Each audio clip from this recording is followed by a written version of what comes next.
Assalamu alaikum wa rahmatullahi wa barakatuh. Allahu në farëndojmë, atë e madhrojmë dhe për ti ndihmë dhe falë kërkojmë. Salavatet dhe selamet i dërgojmë pejgamberit sallallahu alaihi wasallam, familjes së tij, shokëve të tij dhe gjithë besimtarëve që ndjekin rrugën e tij deri në ditën e gjykimit.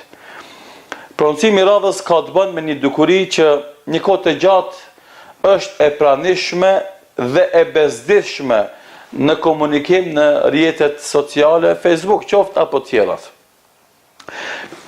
Ky fenomen është njerëzit pa emra dhe pa fytyra. Njerëzit me nofka dhe fytyra të huaja dalin dhe në postimet e njerëzve të ndryshëm, qofshin ata hoxhallar apo aktivist apo xhamat, dalin dhe komentojnë, dalin dhe replikojnë, dalin dhe kundërshtojnë, po as emën, as mbiemën, as fytyrë. Kjo të regon një komunikim jo të shëndosh, komunikim jo në nivelin e duhur.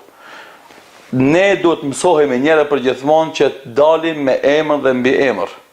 Dalim me unin ton, ky që jemi, me këto përgatitjet intelektuale që i kemi, dhe të bisedojmë.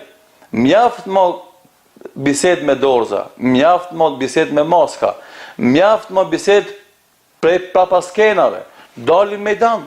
Se cili me mendimet e veta, me idejt e veta, me qëndrimet e veta, ne jemi njerëz, mund të qëllojmë, mund të gabojmë, ama debati që bëhet me fytyra të hapuna, pa maska, pa dorza, debati që bëhet, domethënë me emën dhe me mbemën, duke ta njohur prapavin dhe duke ma njohur prapavin time intelektuale, fetare e kështu me radhë, bëhet më i frytshëm, më i shëndetshëm, më i dobishëm.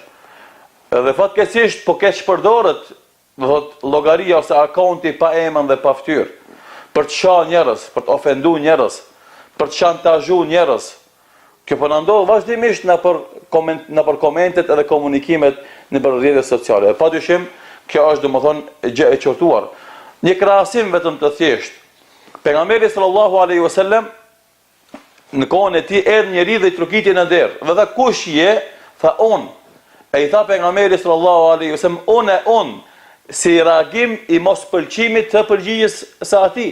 Ande kur trokat ishin der, edhe ta çel derën dikush ose të pyet kush je, i thua për shembull jam Hasani i biri i Hisenit. Dhe kjo është komunikimi i shëndosh. Andaj islamikisht neve Kur'ani dhe Suneti na mëson për rregullat e edukatës është që të komunikojmë njëri me tjetrin, me emën dhe mbiemën duke u ditë kush.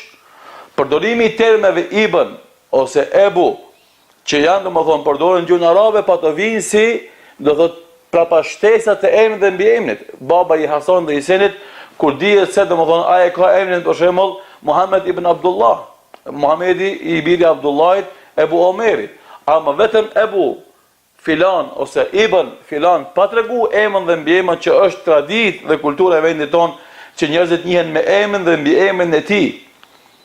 Jo me nofkat e tij, jo me domethënë baba i filanit, atëherë do të kjo është deformim edhe shkeq përdorim i kësaj mundësie që na është dhënë. Për këtë shkak ndoshta për hapave konkrete në zgjidhjen e këtij problemit është që secili prej nesh mos pranon në profilin e vet të bën shok njerëz që vinë me ebu ose ibn pa emën, me emra domethënë pa lidhje ose pa fytyra.